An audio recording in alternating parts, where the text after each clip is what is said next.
pour la grâce merveilleuse qu'il nous a encore faite cet après-midi. Il a permis à notre Dieu de nous rassembler et qu'il est doux et agréable pour le fait de demeurer ensemble. Alors c'est là que le Seigneur répand sa vie, sa bénédiction et sa vie pour l'éternité.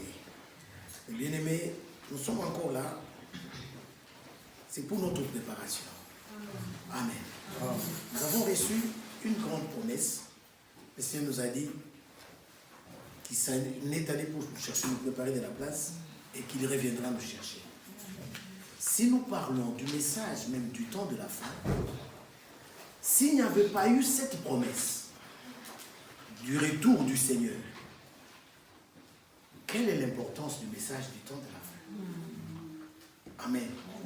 Souvenez-vous qu'il avait été dit aux messagers, de même que Jean-Baptiste a été envoyé comme précurseur de ma première venue, je t'envoie avec un message qui va préparer ma seconde venue. Donc le message, c'est un rapport à la venue.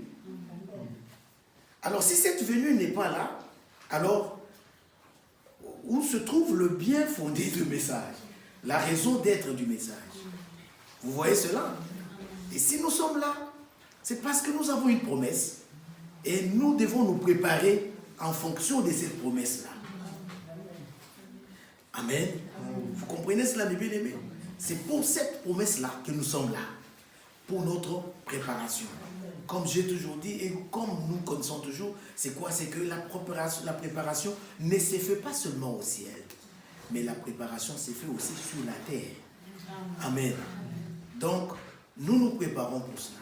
Hier, nous avions lu un passage, on peut prendre cela, et dans le psaume 73, psaume 73, je crois le verset 24, regardez ce que l'Écriture dit, psaume 73. L'Écriture dit ceci au verset 24. Il dit, d'abord il a dit au verset 23, cependant, je suis toujours avec toi. Écoutez ces paroles. Amen. Cependant, je suis toujours avec toi. Ça c'est vrai. Amen. Lui-même nous a dit, voici je suis avec vous jusqu'à la fin du temps. Nous voulons que nous soyons toujours avec lui. Il dit, tu m'as saisi la main droite. Amen. Amen. Tu me conduiras par ton conseil. Amen. Puis tu me recevras dans la gloire. D'abord, être conduit par le conseil. Et quelle est la conséquence, la suite? Là, il va maintenant nous recevoir dans la gloire. Parce que lui veut conduire à la gloire beaucoup de fils. Et nous avions été choisis pour posséder la gloire. Et alors maintenant, celui qui veut nous conduire à la gloire, maintenant, il nous conduit d'abord par son conseil. Et nous devons nous laisser conduire par son conseil pour être sûr qu'il va nous recevoir dans la gloire. Et c'est de cela que nous parlons. Et hier, quand nous avons fait mention des faux prédicateurs, de faux, qu'est-ce que nous avons dit? Dieu a dit dans Jérémie que ce sont leurs propres paroles, les visions de leur cœur qu'il donne à son peuple, alors qu'il ne les a pas plutôt envoyés. Vous comprenez? Mais il dit, s'ils avaient assisté à mon conseil, ils auraient dû faire entendre mes paroles à mon peuple. Et alors, qu'est-ce le conseil de Dieu? Alors, nous allons dans Actes des Apôtres. Nous allons lire chapitre 20, le verset 27-28. Actes des Apôtres. Dans Actes des Apôtres au chapitre 20, alors le verset 27-28, nous voyons Paul qui a réuni les anciens d'Éphèse. Alors il leur parle, il leur dit,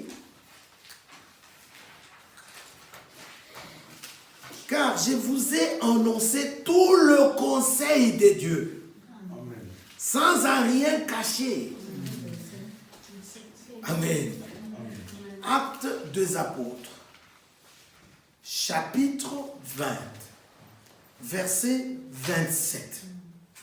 Il dit, car, d'abord, j'aime le verset précédent.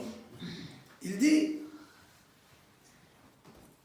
25, et maintenant voici, je sais que vous ne verrez plus mon visage. Vous tous au milieu desquels j'ai passé en prêchant le royaume des dieux. C'est pourquoi je vous déclare aujourd'hui que je suis pur du sang de vous tous. Car je vous ai annoncé tout le conseil des dieux, sans en rien cacher. Amen. Le conseil des dieux, c'est la parole des dieux. Amen. Alléluia. Est-ce que vous avez compris? Et nous, on a besoin que tout le conseil nous soit annoncé. Parce que c'est par ce conseil que Dieu nous conduit. Et à la fin, il va nous recevoir dans la gloire. Amen. Mais il faut que maintenant, nous soyons conduits par son conseil, qui n'est autre que sa parole. Amen. Voilà pourquoi nous nous insurgeons contre ce qui est contraire au conseil de Dieu. Amen. Et déjà, Paul continue au verset 28. Il dit, prenez donc garde à vous-même et à tout le troupeau sur lequel le Saint-Esprit vous a établi évêque pour paître l'église des dieux qu'il s'est acquise par son propre sang. Et au verset 29, il dit, je sais qu'il s'introduira parmi vous après mon départ des loups cruels qui n'épargneront pas les troupeaux, et qu'il s'élèvera du milieu de vous des hommes qui enseigneront des choses pernicieuses pour entraîner les disciples après eux. Veillez donc, vous souvenant que durant 3 années, je n'ai cessé nuit et jour d'exhorter avec larmes chacun de vous. Et maintenant, je vous recommande à Dieu et à la parole de sa grâce. Amen. À celui qui peut édifier et donner l'héritage avec tous les sanctifiés. Amen. Alléluia. Amen. Déjà à l'avance, Paul dit ce qui va venir. Il prédit déjà ce qui va arriver. Il dit, il y aura des hommes qui vont venir et qui vont enseigner des choses pernicieuses. Bien aimé. Parlons d'abord de l'Église. Comme vous le savez, dans le jardin d'Éden, Dieu a établi, quand Dieu a créé Adam et Ève, il les a donnés le jardin, mais nous savons tous que la première Ève n'est pas restée fidèle pendant longtemps. Alléluia. Le serpent est venu et il l'a séduite. Et elle est tombée. Vous comprenez? Or, le premier homme, Adam, n'était que la figure du second Adam et du dernier Adam. De même qu'il avait été dit qu'il n'est pas bon que l'homme soit seul, retenez aussi que cet Adam, ce second Adam, le dernier, il n'est pas aussi bon qu'il soit seul. Amen. Alléluia. Amen. Lui aussi doit avoir sa Ève. Amen. Et sa Ève ne vient pas d'ailleurs, mais c'est de ce côté que sa Ève sort. Amen. Vous voyez la chose? Voilà. Lorsqu'il a été percé, l'eau et le sang sont sortis. C'est là que nous sommes sortis. Amen. Alléluia. Amen. Vous voyez cela? C'est là que nous sommes sortis. Et alors, sa Ève, qu'est-ce que nous allons constater? Ne reste pas aussi longtemps. Amen. Comme ce fut avec le cas aussi avec l'autre Ève. L'église, quand elle commence, l'église au commencement, l'église primitive, cette église, c'est-à-dire la gloire de Dieu était là. Vous voyez? C'est-à-dire que la parole a été prêchée dans toute son entièreté et dans toute fidélité. Mais figurez-vous, c'est que Paul est en train de dire ici. Mais plus tard, amen, des loups cruels sont venus. Vous voyez? Pourquoi nous disons cela? Parce que vous allez constater qu'ici, vers la fin, il y a un ministère qui doit travailler pour que nous soyons ramenés à ce qui était au commencement. Amen. Vous voyez? Donc, c'est-à-dire qu'il y a eu des loups ravisseurs qui sont venus et qui ont enseigné d'autres choses. Et nous nous sommes posé la question. examinons-nous. Amen. Si nous sommes dans la foi. Donc nous sommes en train de parler de la véritable foi. Et surtout, pour que chacun de nous sache d'où il est venu et où il va. Qu'il ait de l'assurance qu'il se tient où. Amen. Vous voyez cela, mes bien-aimés? Alors, c'est pourquoi, quand nous lisons, par exemple, Timothée, allons dans 1 Timothée.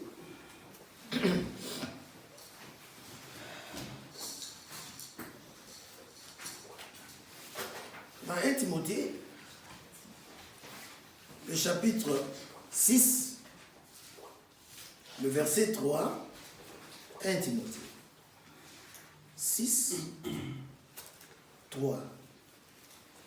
Je reprends, je suis dans 1 Timothée, mais je préfère que l'on prenne ce 1 Timothée ici après le chapitre 1er, d'abord, pour voir la recommandation que Paul fait à Timothée d'abord, et puis on prend le chapitre 6.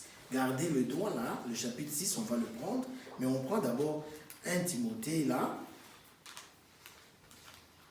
Donc, et on va prendre le chapitre 1er, et on commence la lecture à partir du verset 3. 1 Timothée 1, verset 3. Je te rappelle l'exhortation que je t'adressais à mon départ pour la Macédoine. Amen. Lorsque je t'engageais à rester à Éphèse. Il avait exhorté les anciens. Il parle maintenant à Timothée, concernant toujours Éphèse. Et alors il lui dit, afin de recommander à certaines personnes de ne pas enseigner d'autres doctrines. Amen. Amen. Et de ne pas s'attacher à des fables. Amen. Donc ici d'abord, le verset 3, on s'arrête, on va continuer. Il dit de ne pas enseigner d'autres doctrines. Il y a combien de doctrines? Amen. Amen. Pour nous, nous dirons, sans même chercher à réfléchir, que nous n'avons qu'une seule doctrine. Amen. Mais écoutez, ici on parle d'autres doctrines. Ces autres doctrines-là sont là. Amen. Alors, allons dans le chapitre 6. Chapitre 6. Alors, il dit ceci, au verset 3. Si quelqu'un enseigne de fausses doctrines, amen. Les autres doctrines, là, ce sont des fausses doctrines. Amen.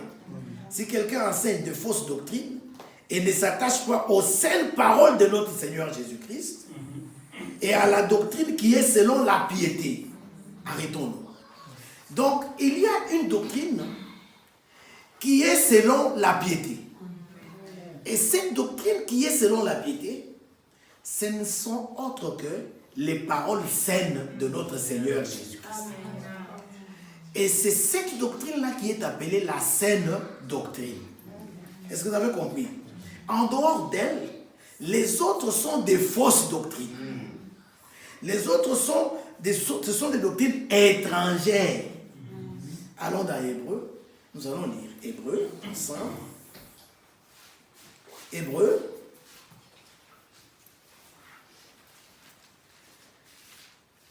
Je crois au chapitre 13.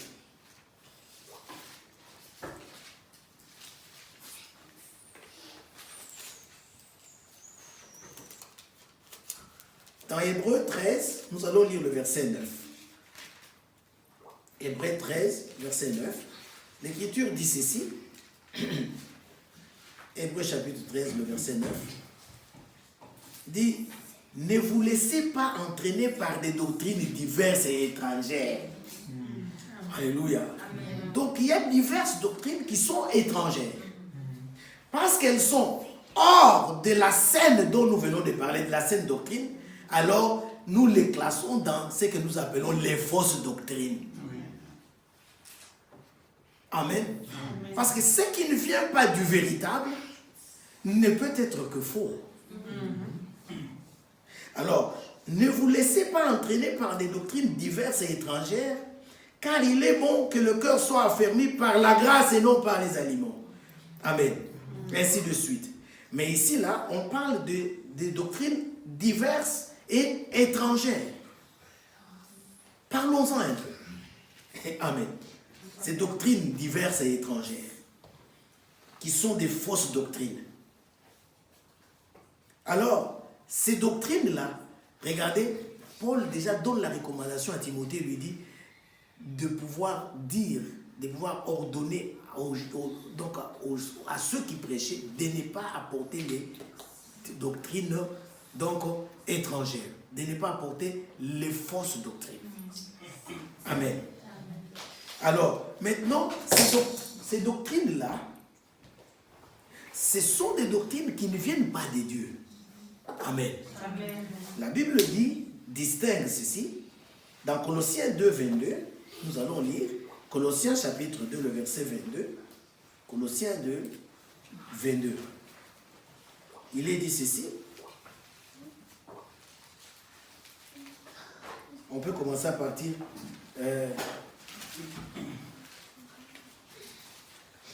à partir du verset 20. Si vous êtes mort avec Christ aux principes élémentaires du monde, pourquoi, comme si vous viviez dans le monde, vous impose-t-on ces préceptes? Ne prends pas, ne goûte pas, ne touche pas. Préceptes qui tous deviennent pernicieux par l'abus et qui ne sont fondés que sur des ordonnances et des doctrines des hommes. Amen. Là, nous parlons d'abord des doctrines des hommes. Donc, c'est-à-dire que ces doctrines des hommes ne sont pas la saine doctrine qui sont les saines paroles de notre Seigneur Jésus-Christ. Ça vient des hommes. Or, vous savez bien qu'en toute chose, que l'homme soit reconnu pour menteur. Que seul Dieu soit reconnu pour vrai. Vous voyez cela? Comme ça vient des hommes, ce n'est que de mensonges parce que cela ne vient pas de Dieu. Mais bien aimé, donc il y a des hommes qui, aujourd'hui, ils font passer leurs propres paroles, leur propre doctrine pour la parole de Dieu. Mais cependant, ce sont seulement leurs propres paroles à eux. Et ça, c'est ce que j'appelle la paille. Amen. C'est-à-dire qu'ils veulent mêler la paille au froment. Et comme ce sont les paroles des hommes, n'oubliez pas, la Bible dit que la parole de Dieu ne peut pas sortir de sa bouche et rentrer à lui sans pour autant accomplir l'effet pour lequel il était envoyé. Parce que sa parole est efficace. Vous comprenez? Et Dieu a fait toutes choses par sa parole. Et alors, parce que sa parole, c'est la puissance. C'est une puissance. C'est à partir de cette parole qui est une puissance que Dieu a fait tout ce que nous voyons. Et c'est cette parole-là qui, en sortant de sa bouche, ne peut pas retourner à lui sans accomplir l'effet pour laquelle Dieu a envoyé la parole. Mais quand c'est la parole des hommes, c'est que cette parole ne peut pas avoir d'impact. Amen. Sur la vie de ceux qui écoutent. Parce que le problème, nous avions dit la fois passée, le problème aujourd'hui que le peuple doit comprendre, c'est quoi? Il y a partage des responsabilités. On ne donne pas seulement la responsabilité à ceux qui parlent, mais aussi ceux qui écoutent ont la responsabilité. Amen. Ceux qui écoutent aussi. Parce que Dieu a dit dans Jérémie que les sacrificateurs et les prophètes prophétisent avec fausseté. Les sacrificateurs dominent sur le peuple et le peuple prend plaisir. Et il pose la question, qu'est-ce que vous allez faire à la fin? Est-ce que vous avez compris? Donc, ceux-là qui écoutent doivent savoir aussi qu'ils sont responsables de leur vie, de leur vie, parce qu'ils exposent leur vie à des choses qui ne peuvent pas les édifier. Ils sont libres de pouvoir refuser, parce que Dieu a dit, quand vous lisez dans l'Ancien Testament, de ne pas écouter ces prophètes-là. Amen. Amen. Alors, mais, hier on a vu qu'ils exploitent plutôt les gens par des paroles flatteuses. C'est ça, n'est-ce pas? Et ils deviennent riches avec des embonpoints. Ils s'engraissent eux-mêmes. Ce n'est pas Dieu qui les a engraissés. Et puis ils disent qu'ils sont devenus puissants. Amen. Et ce n'est pas par la vérité qu'ils sont devenus puissants, qu'ils sont devenus riches, mais par le mensonge. Vous voyez ça, mes bien-aimés? Alors, mais quand nous regardons ces doctrines-là des hommes, là où c'est apporté, ça n'apporte aucun effet. Les vies ne sont pas transformées.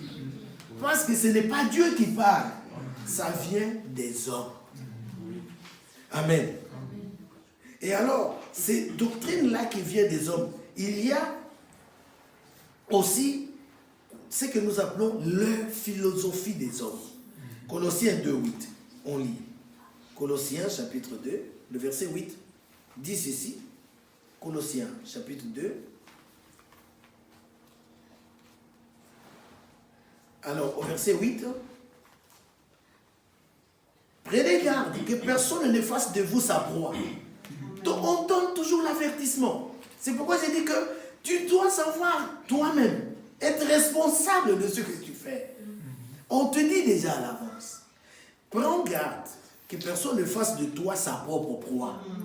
Amen. Non, vous aviez été racheté à un grand prix. Amen. Amen. Étant racheté à un grand prix, on ne doit pas devenir esclave des hommes. Amen. Alors, maintenant ici, l'Écriture dit, prenez garde que personne ne fasse de vous sa proie par la philosophie et par une vaine tromperie, s'appuyant sur la tradition des hommes, sur les principes élémentaires du monde et non sur Christ. Bien-aimé, il y a des philosophies des hommes. L'homme amène sa propre philosophie, et puis il amène des vaines tromperies, et il s'appuie sur les traditions. Amen. Amen. Écoutez un peu. Ça veut dire qu'on apprend au peuple des traditions, des philosophies, mais ils prennent plaisir. Ils trouvent que ça c'est bien. Vous les voyez en train de crier. Ils dansent, ils disent qu'ils sont des réveils, alors qu'ils sont endormis. Vous comprenez? On leur donne les traditions des hommes, les philosophies des hommes. Et ils prennent plaisir à ça. Et, bien aimé, quand nous regardons, quand nous lisons dans Apocalypse, parce que nous disons, que nous énumérons un peu certaines doctrines, différentes doctrines là, que nous voyons aujourd'hui dans le monde. Amen. Pour que, à la lumière de la parole, que vous établissiez la différence entre la saine et la mauvaise doctrine. Alors, dans Apocalypse, quand vous lisez, on parle de la doctrine des Balaam. Amen. La doctrine des Balaam, dans Apocalypse 2, au verset 14. On peut lire doctrine des Balaam. Cette doctrine-là est là. Amen. Elle est là. Apocalypse 2. Et non seulement on parle de la doctrine de Balaam, mais on parle aussi de la doctrine des Nicolaïtes. Amen. Alors, dans Apocalypse, le chapitre 2, le verset 14, ça c'est la reproche qui est faite à l'église de Pergame. Et cette même reproche aussi est d'actualité. Amen. Pour ceux qui sont dans la même doctrine. La Bible dit ceci. Mais j'ai quelque chose contre toi. C'est que tu as là des gens attachés à la doctrine de Balaam, qui enseignait à Balak à mettre une pierre d'achoppement devant les fils d'Israël, pour qu'ils mangent des viandes sacrifiées aux idoles et qu'ils se livrent à la débauche. Amen. Bien aimé, si nous prenons seulement doctrine de Balaam et on peut en parler pendant 2 semaines. Amen. Mais je voudrais énumérer les différentes fausses doctrines, les différentes doctrines, pour que vous compreniez. Vous tous, vous connaissez Balaam. Amen. Regardez comment Balak le prend et lui dit, il lui donne des présents, il lui dit, qu'il aille maudire le peuple d'Israël. Pour que le peuple d'Israël puisse échouer. Vous voyez cela? Alors, que lui puisse avoir les dessus. Alors, qu'est-ce qui se passe? Balaam, quand il va, le Seigneur va lui parler. Et le Seigneur va l'empêcher de ne pas maudire l'Israël. Parce que ce que Dieu a béni est béni. Amen. Dieu lui avait ordonné de ne pas maudire, mais de bénir. Mais lui, qu'est-ce qu'il fait? Quand il va, Balak insiste. Balak lui propose. Mais je vous dis, il y a des choses terribles. Le temps ne peut pas permettre que maintenant... Parce que vous savez qu'il y a aujourd'hui... C'est comme on a parlé hier des prophètes, des 400 prophètes de Baal. Ils étaient à la solde de Baal. Ils recevaient ses présents, ils recevaient son argent. Donc, ça dit, quand je dis son argent, c'est-à-dire qu'il recevait ses cadeaux. Il dépendait de lui, il était vraiment à son service. Alors, il ne pouvait que faire ou prophétiser du bien pour lui. Il ne pouvait pas faire donc autre chose que ça. Parce que leur problème, c'est quoi? C'était de faire plaisir à Balak. Mais Paul a dit que si nous plaisons aux hommes, nous cessons d'être serviteurs de Dieu. Vous voyez cela? Alors, mais quand le vrai prophète est venu, Balak ne l'aimait pas. Il disait que non, je ne l'aime pas parce qu'il ne m'a jamais prophétisé du bien. Vous voyez cela? Alors, mais regardez, Balaam, à cause des présents, parce qu'on doit lui donner des présents, alors, il souffre en lui-même.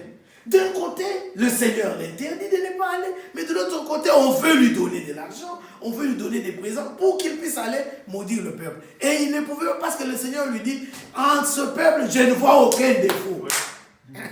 Alléluia. Comment peux-tu être fâché contre un peuple pendant que Dieu lui-même n'est pas fâché contre ce peuple? Comment peux-tu trouver le défaut dans un peuple où Dieu ne trouve pas de défauts? Et comment peux-tu maudire un peuple que Dieu a béni? Parce que ce que Dieu bénit est béni éternellement. Vous voyez? Alors, à cause de ça, à cause de l'argent, vous voyez cela? Combien sont ceux-là aujourd'hui qui sont serviteurs des ventres? Amen. Comme nous venions de dire là, nous n'avons pas pour mobile. Donc, notre prédication ne repose pas sur la cupidité. À cause de la cupidité aujourd'hui, beaucoup que vous voyez là, où vous étiez là, qui se disent des soi-disant grands, qui sont connus sur les chaînes de télévision et autres, c'est à cause de leur cupidité qu'ils ont exploité le peuple et qu'ils sont devenus riches. Vous comprenez? Hier, je vous ai donné un exemple. Comment pouvez-vous voir quelqu'un, un prédicateur qui se met devant, qui dit au peuple, j'ai une bénédiction pour celui qui va donner 1000 euros. Alors, courez vite. Quand tu apportes 1000 euros, tu as la bénédiction. Donc, il y a une bénédiction. Donc, lui et Isaac, qui avait une bénédiction. Et vous voyez cela, mes bien-aimés. Et alors, il faut voir les gens qui courent. Les estrades sont là. Il y en a qui... Tu risques de te casser la jambe pour quelque chose qui n'existe pas. Alors, les gens courent. Vite. Mais ils arrivent trois. Lui a dit qu'il y a la maison pour une personne. Mais retourne les deux autres. Il ne les retourne pas. Mais il prend encore leur 1000 euros. Et il dit, le Seigneur connaît. Comment le Seigneur connaît? Ce n'est pas possible, bien-aimé. Vous comprenez ça? Alors maintenant, lui maintenant, il prend cela et il a... Qui bénit? Amen. Amen. Qui bénit? C'est Dieu qui bénit. Amen. Amen. C'est le Seigneur qui fait mourir. C'est le Seigneur qui fait vivre. C'est le Seigneur qui bénit. C'est le Seigneur qui appauvrit. C'est lui qui rend riche. Vous comprenez cela? Tout vient de Dieu. C'est ce que la Bible dit. Tout vient de Dieu. Alors, qu'est-ce que l'homme a? Amen. Qu'est-ce que l'homme a pour pouvoir apporter à l'autre? Et il est écrit malheur à celui qui se confie dans l'homme. Donc, un autre homme, il n'a rien à apporter. Vous voyez? Il n'a rien à apporter. Mais il y a des hommes qui se confient dans d'autres hommes. Ils pensent que ce sont eux qui peuvent bénir. Que la bénédiction vient d'eux. Ils pensent que c'est par leurs mains qu'il y a la bénédiction qui vient. Bien-aimés, ce n'est pas Moïse. Amen. Amen. Ou sa verge qui avait divisé l'eau. Amen. Amen. Mais imaginez-vous que la verge qui était la verge de Moïse, plus tard on l'appelle la verge des dieux. Amen. Alléluia. Est-ce que vous comprenez cela? Alors, bien-aimés, c'est pourquoi je vous dis aussi que si ce n'était pas Dieu qui était derrière, la mer ne se diviserait pas en deux. Vous voyez cela? C'est ça le problème. Si ce n'était pas Dieu qui était derrière. Bien-aimés, ce ne sont pas les reliques d'un prophète qui nous sauvent. Qu'est-ce que je veux dire par là? C'est-à-dire, parce que c'est un petit morceau de la chemise que le prophète portait. Parce que ce n'est pas cela. Il y a un seul qui sauve. Et il sauve parfaitement. Et il libère entièrement. Lui, quand il te sauve, tu es sauvé. Quand il te guérit, tu es guéri. C'est lui qui guérit et guérit. Vous comprenez? C'est notre Seigneur lui-même. Alors remarquez que les gens accourent et ils pensent qu'ils vont avoir des bénédictions. Et c'est pourquoi, quand même on leur parle de cette postérité-là, alors on trouve parmi eux ceux qui sont en babouche, pendant que ce sont ceux-là même qui les exploitent là, qui eux deviennent riches et qui ont des grosses voitures et des grosses maisons. Vous voyez ça, mes bien-aimés? Balaam ne pouvait pas aller maudire le peuple. Il fallait qu'il écoute ce que Dieu a dit et retourner. Mais il souffrait. Amen. Jusqu'au point où le Seigneur va permettre que la bouche d'un âne puisse parler à Balaam. Vous voyez? Je disais à d'autres, je disais, écoutez, vous ne voulez pas écouter, mais ça sera vos ânes là, sur lesquels vous êtes placés là. Ce sont eux qui vous parleront. Hein? Et quand ils vont vous parler, c'est alors que là vous comprendrez. Parce que maintenant on vous dit, vous ne comprenez pas. Vous voyez? Et il va pouvoir maintenant mettre le piège devant le peuple de Dieu pour qu'ils puissent manger des sacrifices, hein, donc sacrifiés aux idoles. Parce qu'ils savaient que ce peuple ici, pour les avoir, il faut seulement par la loi de leur Dieu. Amen. Les amener seulement à transgresser la loi de leur Dieu. C'est de là qu'on va les avoir. Un jour, j'étais en train de vous expliquer quelque chose. Je vous disais que, regardez, les gens qui ne connaissent pas Dieu, qui sont dans le monde, qui ont fait des fétiches et des choses comme ça, on leur donne des conditions. On leur dit, pour que tu gardes ces fétiches ici, regarde, toi tu ne pourras pas, hein? C'est comme quelqu'un me disait, on lui avait dit, je me rappelle, on a prié pour quelqu'un qui était dans cette chose-là, et il dit, mais j'avais une règle, c'est quoi? Je ne peux pas traverser le balai. C'est-à-dire, quand le balai est par terre, tu ne peux pas aller au-delà du balai. Est-ce que vous comprenez? Bien aimé. Donc, tu ne peux pas aller au-delà du balai. Ça, c'est une règle. C'est ça, n'est-ce pas? Ok. Maintenant, si la personne a transgressé à ce qu'on lui a donné comme loi, là, comme règle, là, alors de l'autre côté, la conséquence, c'est quoi? Les fétiches ne fonctionnent pas. C'est ça, n'est-ce pas? Vous avez compris? Alors, laissons tomber cela. Maintenant, retournons maintenant dans la parole, chez Dieu maintenant. Eux, ils savaient aussi. Amen.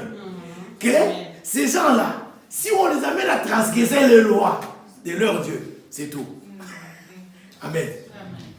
Mais la différence, c'est que nous avons un Dieu qui pardonne. Amen. Amen. Et pour la gloire de son nom, comme on lui disait, donne gloire à ton nom. Il donne gloire à son nom. Amen. Mais nous, en tant que peuple de Dieu, nous savons bien que Dieu est avec nous si nous sommes avec lui. Je me fais comprendre? Dieu est avec nous si nous sommes avec lui. Être avec Dieu, c'est être avec sa parole. Et quand tu as sa parole, Dieu est avec toi. C'est de cela qu'il est question. Et quand tu rejettes la parole, alors il te rejette. Ça, c'est simple. Alors, Balaam savait. Vous voyez sa doctrine? À cause de la cupidité, à cause des sous. Amen. Il y a aussi des gens qui font ça. Il y a des gens qui font ça, mes bien-aimés. Il y a des doctrines comme ça. Je vous ai dit qu'un jour, on parlera seulement des doctrines de Balaam, en long et en large. Mais passons pour gagner du temps. Nous allons lire, je vous ai dit que dans l'Apocalypse, on parle encore de la doctrine des Nicolaïtes. Amen. Et on parle non seulement de ces doctrines-là, on parle encore dans 1 Timothée 4, on va lire 1 Timothée 4, 1 Timothée 4.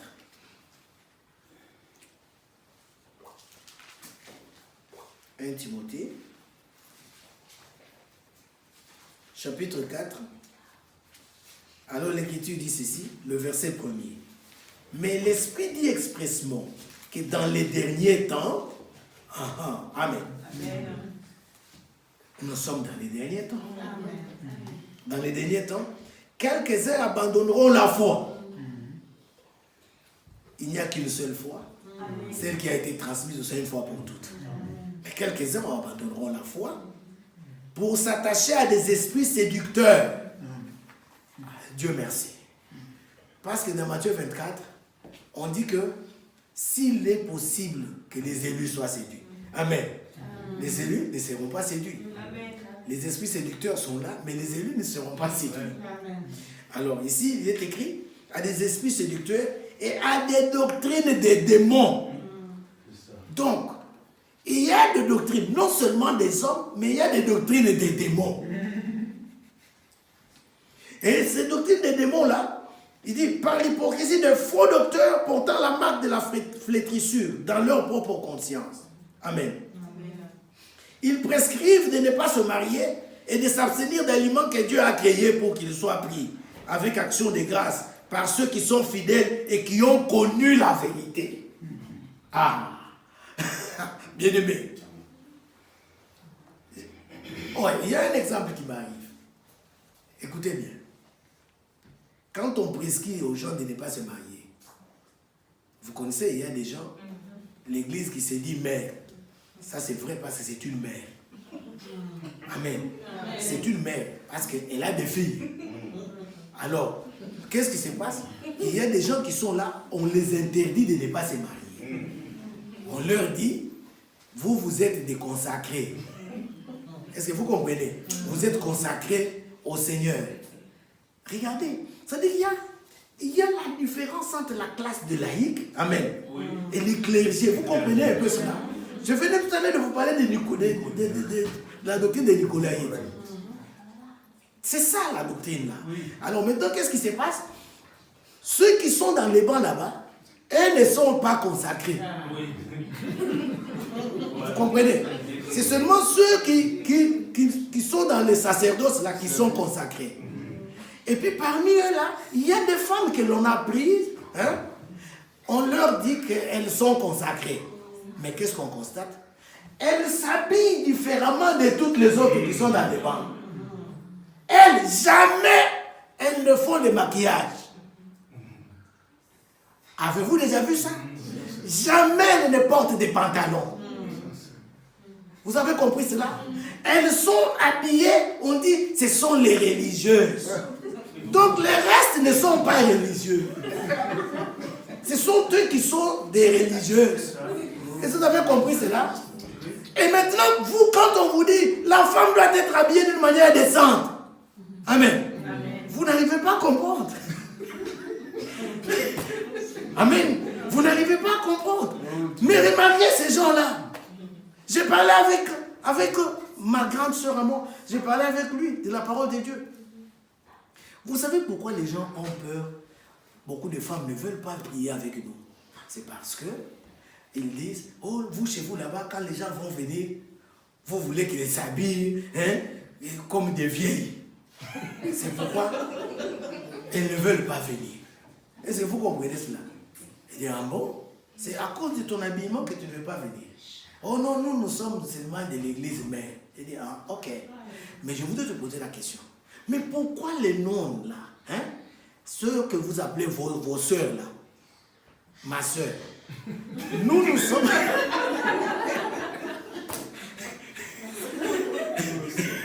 Vous comprenez? Ceux-là que vous appelez vos soeurs là. Mais comment elles... Est-ce que tu en as déjà vu en pantalon? Je suis ici en Europe, même si c'est pendant l'hiver. Jamais. Il dit oui, oui. Je dis mais pourquoi? Il dit mais parce qu'elles sont consacrées. Merci. Mais moi je t'appelle parmi les consacrés. Et nous on est tous consacrés aussi. Mais pourquoi toi tu te mets à côté? C'est comme ça qu'on vous trompe, vous ne comprenez pas. Vous savez ce qu'on leur dit? Quand on fait la Sainte Seine, hein? Donc ce qu'ils appellent la communion. Le prêtre a leur coupe en main, il leur dit, la nuit qu'il fut livré, avec une belle voix, le Seigneur prit la coupe, parce qu'ils ont leur manière de parler là. Il dit, il prend la coupe, il rendit grâce en disant, prenez et buvez-en tous. Ils ont entendu, hein? Prenez et buvez-en tous. Mais il boit seul. Et il n'y a personne qui demande. Mais il a dit, prenez et buvez-en tous. Ça, c'est quelle doctrine? Ça, ce sont les démons. Est-ce que vous avez compris cela? Alors, tu entends bien, il a dit, prenez et buvez-en tous. Mais il boit seul. Mais pourquoi on ne peut pas demander? C'est ça le problème. Et ils ont la personne là des oreilles pour comprendre ça. Mais personne n'a d'oreilles pour pouvoir entendre ça. Alors, maintenant, regardez ceux qu'ils appellent les religieuses. Ce sont elles qui doivent s'habiller bien. Mais le reste ne s'habille pas bien. Mes sœurs, est-ce que vous voyez ça? Ouvrez les yeux.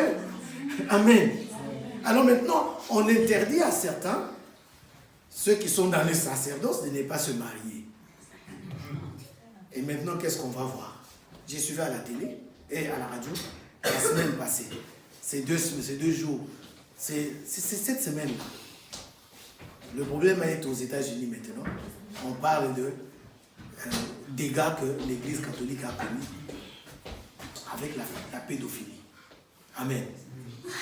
J'ai dit à quelqu'un qui était là, je lui ai dit, écoutez, si vous aviez appris que nous, parmi nous, il y a de telles choses, on serait sacrifié, on serait crucifié par vous. Mais écoutez, personne, hein? Tout le monde s'était. Vous savez ce qu'ils font? Ils vont dire seulement, nous demandons pardon à tous ces enfants-là, hein, pour les abus sexuels et pour toutes ces choses. Ils demandent pardon. Et ça passe. Les parents continuent à aller là-bas. Vous voyez ça? Alors, ils ne veulent pas se marier, mais ils brûlent. Or, Paul dit qu'il vaut mieux se marier que de brûler. Mais pourquoi tu brûles? Et alors, ils vont jusqu'au plus loin, jusqu'à mentir que Pierre était le premier pape. Ça, c'était un mensonge. Et quand nous lisons, Pierre n'a jamais mis les pieds en Rome. Et vous voyez vous-même dans la Bible, il y a une fois, la belle-mère de Pierre était malade. Et le Seigneur a prié pour lui. Mais Pierre avait une femme. Et il dit, et Paul parle, il dit, ne devons-nous pas aussi amener avec nous une sœur, hein? C'est-à-dire notre femme, donc nos femmes, comme Pierre. Hein? Vous comprenez un peu? Pierre était marié, il avait une femme. Pierre n'était pas célibataire. Admettons. Pour aller dans leur logique là, leur mensonge là, et les attraper déjà. Quand vous dites que Pierre est le premier pape, nous acceptons. Ok, mais maintenant on vous pose la question. Mais Pierre était marié, parce que nous pouvons le prouver bibliquement. Mais comment les autres papes aussi ne sont pas mariés?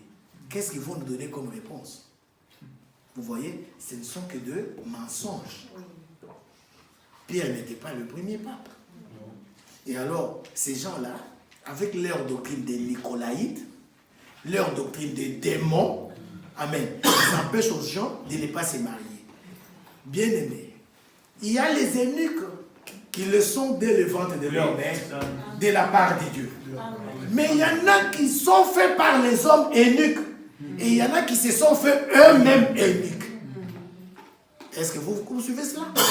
Alors maintenant, ces gens-là, les hommes les ont fait eunuques. Parce que déjà parmi eux, moi j'en connais au pays. Tout le monde sait que ce prêtre-là a une femme dans le quartier et avec ses enfants. Il vient souvent chez lui à la maison. Là, il n'est pas prêtre, il est là avec sa femme.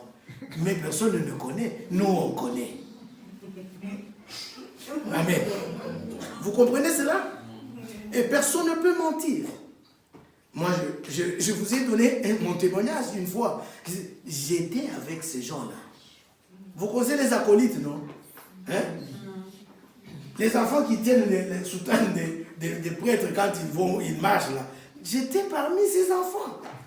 J'étais dans la chorale, j'ai commencé à chanter depuis que je suis à l'âge de ces petits enfants. La chorale des cadets, la chorale des jeunes, là-bas. C'est là que nous sommes nés. Alors, qu'est-ce que je n'ai pas vu? Tu vois, un soi-disant, on les appelle les abbés, hein, qui vient là, qui t'envoie chez les filles de la chorale. Et qui te dit, tu es mon garçon de confiance. Voilà. Je connais, personne ne peut mentir parce que moi-même j'étais victime. Alors il t'envoie pour aller dire, donc pour aller, c'est-à-dire vers la fille avec des lettres, avec des paroles. Vous comprenez cela? Mais alors ils peuvent mentir comment? Parce que quelqu'un d'autre peut dire j'ai entendu, mais moi je vous dis j'ai vécu. Ils ne veulent pas se marier, mais ils brûlent. Il vaut mieux se marier que de brûler. Parce que pendant qu'ils sont en train de brûler, qu'est-ce qui se passe? Ils sont en train de pécher. C'est ça le problème. Je vous ai dit un jour, je suis à la maison, il y a mon épouse qui me raconte une histoire. Elle me dit, tu sais quoi? Tu vois souvent, il y a une soeur qui vient à la parcelle voisine là. Chez la soeur, une femme qui est là, qui vient souvent ici. Cette femme-là est la femme d'un soi-disant prophète. Il y a une église en Afrique qui a son origine à partir de l'Afrique du Sud comme cela. Ils s'appellent les apôtres. Ils n'ont pas de cheveux. Ils rasent leur tête. Eux, ils ne se réunissent pas dans des salles. C'est dehors, en soutane blanc. S'ils chantent, tu ne peux pas passer comme ça. Donc, quand ils chantent, tout le monde était là pour écouter. Ils produisent tous les sons des instruments avec seulement leur bouche. Donc, tout le monde les connaît. Ils chantent vraiment. Vous n'avez pas l'idée. C'est comme... tu te dis, mais ça, c'est quelle chorale. Mais écoutez, ces gens-là, leur travail, c'est quoi? Ils ont des prophètes chez eux. Alors, on leur amène des bois morts et le café. Et maintenant, ils vont faire des prières pour les gens et leur donner des prophéties. Mais on a vu une nonne qui est allée chez ce monsieur-là pour demander à ce que... Qu'est-ce qu'il dit alors? Il dit, je viens que tu puisses prier pour moi. Et une sœur religieuse qui va voir cet homme-là, je veux que tu pries pour moi parce que je suis en train de me disputer un abbé avec une autre sœur. Je veux qu'il soit à moi sœur. Bien-aimé. Vous vous imaginez? Mais elle a dit qu'elle est consacrée. Elle est religieuse. Mais comment expliquer qu'elle va encore chercher maintenant à avoir des hommes? Vous voyez cela? Et un jour, nous passons dans le quartier, parce que dans mon quartier, c'est à côté d'un couvent de prêtres. Et maintenant, quand nous venons avec la soeur, on entend une fête à l'intérieur. Je dis, mais oh, ça, ce ne sont pas les prêtres. Mais comment on entend les chansons des musiciens, des Kofi, tous ces musiciens-là? C'est quoi ça? Maintenant, quand on vient, on regarde au travers de la porte qui était là. Je regarde, je dis, non, je vais regarder. Quand je regarde, oh là là, dans la cour hein, où ils étaient. Donc, les religieuses là, hein? Donc, des à deux. C'est toujours comme ça. Jésus, Seigneur Jésus. C'est ça. Et puis je dis à mon époux, tu vois, c'est ça. Regarde là où on était. Vous voyez? Ce qu'ils apportent aux gens, c'est la doctrine des démons. Amen. Empêcher les gens de ne pas se marier. Bien aimé, c'est Dieu qui a institué le mariage. Amen. Alléluia. Alors, il faut mieux se marier que de brûler. Est-ce que vous comprenez? C'est pourquoi même au rôle de veuvage dans l'église, on ne peut pas enrôler une jeune veuve au rôle de veuvage. Amen. Parce qu'elle doit se remarier. Donc, le Seigneur veut qu'on se marie. Amen. Alors, quand tu trouves une doctrine où on interdit aux gens de ne pas se marier, laisse-moi vous dire que c'est la doctrine des démons. Et ils empêchent encore aux gens de ne pas manger des choses. Amen. Que Dieu a créées. Oh là là. Alors on dit bien que ces choses sont faites pour que ceux qui connaissent la vérité. J'ai lu ça. Verset 3. Ils prescrivent de ne pas se marier et de s'abstenir d'aliments que Dieu a créés. Amen. Pour qu'ils soient pris avec action de grâce par ceux qui sont fidèles. D'abord, qui? Les fidèles. Amen. Et on ajoute, et qui ont connu la vérité. Amen. Tu connaîtras la vérité et la vérité t'affranchira. C'est-à-dire quand tu as la connaissance de la vérité et tu es fidèle. Rassemble-moi mes fidèles. Amen. Qui ont fait alliance avec moi par les sacrifices. Les fidèles. Et qui ont connu la vérité. Ceux-là mangent tout. Amen. Amen. Parce qu'ils ont la connaissance de la vérité. C'est pourquoi un jour je vous ai dit, mes bien-aimés, tout ce que Dieu a créé est bon. Pourvu qu'on en prenne avec action de grâce. C'est ça mes bien-aimés. Bien que, je vous ai dit une fois, je disais, bon, bien que j'avais des réticences pour manger les escargots, mais tout ce que Dieu a créé est bon. Amen. Là, ce n'est pas que... Non, là, c'est l'humain. C'est-à-dire que j'ai seulement peur quand je vois les escargots, quand on les met dans les bassins, il y a une chose comme la mousse, comme ça. Je dis, on me dit ce sont les escargots. Et quand je vois comme s'il y a des choses gluantes sur eux, je me dis, mais pour finir, j'ai mangé des escargots. Amen. J'ai mangé des escargots pour finir. Bien aimé, tout ce que Dieu a créé est bon. Amen. Amen. Amen. Est bon. C'est comme une émission que les gens font. On met les gens dans une forêt quelque part là-bas. On aide les gens à sortir des dettes. Et puis on dit, vous restez pendant 1 mois. Et puis on vous apporte seulement des choses. Vous devez manger tout ce qu'on vous donne. On doit voir comment vous marchez. Et après, vous gagnez de l'argent. Oh, une fois que je suis assis, ma soeur avait l'habitude de regarder cela, je ne pouvais pas l'empêcher. Bon, je regarde, je vois elle est seulement en train de rire. Je dis, mais de quoi tu... Quand je regarde, c'est quoi? On apporte des choses de la nourriture à ceux qui sont là. Vous savez ce qu'on leur a apporté? On leur a apporté des chenilles. On leur apporte des chenilles.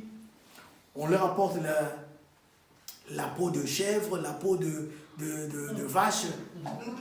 Hein? Que vous appelez les plots là. On leur apporte ça. Alors tu vois, je ne peux pas manger ça. J'ai dit, mais donne ça à l'Africain, là où tu es là. Il te gagne des 100 000 € là. Est-ce que vous voyez? Ça ne va pas demander de midi à 14h. Il te le bouffe sérieusement. Et un autre jour, on leur amène les grenouilles. Alors, les chenilles, ils ne veulent pas manger. Tout ce que Dieu a créé est bon. Est-ce que vous avez compris? Alors, mais quand vous allez voir une doctrine où on empêche aux gens de ne pas manger, c'est comme je l'ai vécu dans ma propre maison. Mon épouse, quand elle est venue chez moi, parce que c'est une fille d'un pasteur d'une église dans la fausse doctrine. Vous comprenez? Et quand elle venait, je parlais, j'ai dit, mais ton père était menteur. Il dit, alors il me dit, mais pourquoi tu veux parler comme ça de mon père? J'ai dit, non, je ne dis, qu'est-ce le mensonge? C'est-à-dire, il ne prêche pas la vérité. C'est ça ce que j'ai dit. Je ne m'insulte pas, mais j'ai dit la vérité. Alors, elle ne voulait pas. C'est plus tard elle-même qui disait, oh non, en tout cas, j'ai pitié de... Vous voyez cela? Mais qu'est-ce que j'ai vu? Les poissons qui n'ont pas d'écailles, ils ne mangent pas. Tu connais les poissons qui n'ont pas d'écailles? Tu connais, il y a d'autres l'autre qui est noir comme ça, qui n'a pas d'écailles, mais avec une tête un peu aplatie. C'est tout, hein? Comment toi tu vas refuser de manger ça? Dieu a créé. C'est bon. Et toi tu dis, oh non, je ne mange pas. Et oh, dans notre église, on a interdit. Amen. Mais bien aimé, Pierre a vu une nappe. Amen. Qui est descendue. Il y avait tous les quadrupèdes, tous les animaux là. Donc, qu'on avait dit que ce sont des choses vouées par interdit. On ne peut pas les toucher. Mais il entend la voix qui lui dit, tue et mange. Alors il dit, Seigneur, tu ne peux pas tuer. Il dit, ne déclare pas impur ce que Dieu a déclaré pur. Et alors il a compris, ah, donc Dieu me parle aussi des païens. Est-ce que ces gens-là comprennent? Est-ce qu'ils comprennent? Si tu vois aujourd'hui une doctrine où on te dit aux gens de la nourriture, on leur dit ne mange pas ça, ne mange pas ça. Ça, c'est la doctrine des démons. Amen. Est-ce que vous avez compris? La doctrine des démons. Mais ce sont eux qui vous posent des questions. Pour dire, hein, vous êtes avec votre Branham là, est-ce que vous croyez être là, dans la vérité? Vous, ils posent des questions. Il ne faut pas paniquer. Amen. Les choses ont été écrites afin que tu saches comment répondre. Alléluia. Est-ce que vous avez compris cela? Là, nous avons affaire à des doctrines des démons. Et s'il faut qu'on... On dit, écoute ce que Paul dit à Timothée. Il lui dit au verset 6. Au verset 5. Parce que tout est sanctifié par la parole de Dieu et par la prière. Oui. C'est tout, frère. Amen. Et maintenant, au verset 6, il dit, en exposant ces choses, oh frère, tu seras un bon ministre de Jésus-Christ. Oui. Alléluia. On parlera de bons, hein? Ouais. Peut-être, si le temps le permet, on touchera à ça, de bons. On a parlé de faux, non? Yeah. On parlera de bons. La manière qu'ils servent. Et comment ils arrivent à servir. Alors maintenant, regardez. S'il dit, tu seras un bon ministre de Jésus-Christ, nourri des paroles de la foi. Amen. Donc la parole est une nourriture. Amen. Amen. Et puis on dit, et de la bonne doctrine. Amen. Donc c'est dit, en exposant cela, il dit, tu seras un ministre, un bon ministre de Dieu, nourri donc des paroles de la foi et de la bonne doctrine que tu as exactement suivie. Nous avons besoin de la bonne doctrine. Amen. En allemand, la Bible l'appelle la doctrine qui donne la santé. Amen. C'est comme ça qu'on l'appelle. Nous, on a besoin de la bonne doctrine. Parce que c'est une nourriture. Vous comprenez cela? Et Dieu a dit, venez et écoutez-moi. Et vous mangerez ce qui est bon. Nous, on mange en écoutant. Amen. Amen. Nous mangeons en écoutant. Et nous travaillons pour ça. Pourquoi payez-vous de l'argent pour ceux qui ne nourrissent pas? Amen. Mais nous, on travaille. Regarde comment tu as travaillé ce matin, cet après-midi. Tu t'es déplacé. Tu fais du travail. Amen. Mais bien aimé. Alors, imaginez-vous que la doctrine, la bonne doctrine, c'est pour notre propre santé. Amen. Pour notre propre santé. Et quand on va dans 1 Timothée là, chapitre 1er, le verset 2, on était là, 1 Timothée, chapitre 1, 1 Timothée 1, le verset 2, on lit par là.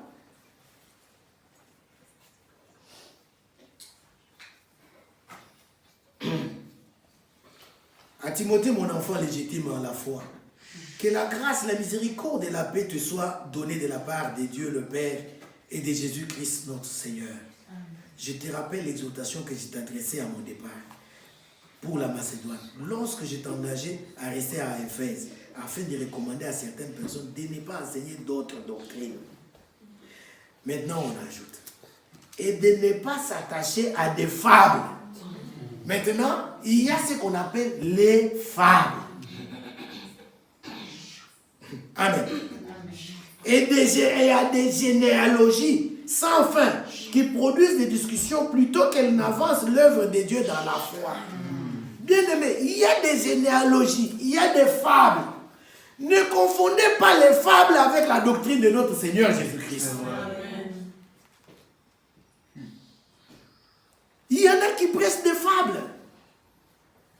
Je me souviens lorsque nous étions à l'église protestante. Mais bien aimé, j'ai vu là, il y avait un ancien qui était là, qui devait prêcher la parole. L'ancien vient, il prêche, et il raconte un conte là. Donc, les serpents et le crapaud. Alors il commence à raconter. Un jour, il y avait le serpent. Le serpent, bien aimé, il a été dit à Paul, prêche la parole. Nous n'avons pas besoin de fables, mais de la parole. Oh, les enfants du crapaud étaient amis avec les enfants des serpents. C'est quoi cette histoire-là? Bien aimé. Oh, il y avait le corbeau, il y avait les renards. Nous, on veut qu'on nous prêche la parole. Amen. Pas les fables. Amen. Pas les fables. Et puis, il n'y a pas seulement que les fables, il y a aussi les chimères. Alléluia. Alors, regardez. Quand on lit au verset, au chapitre 2 de Timothée 4, l'Écriture dit,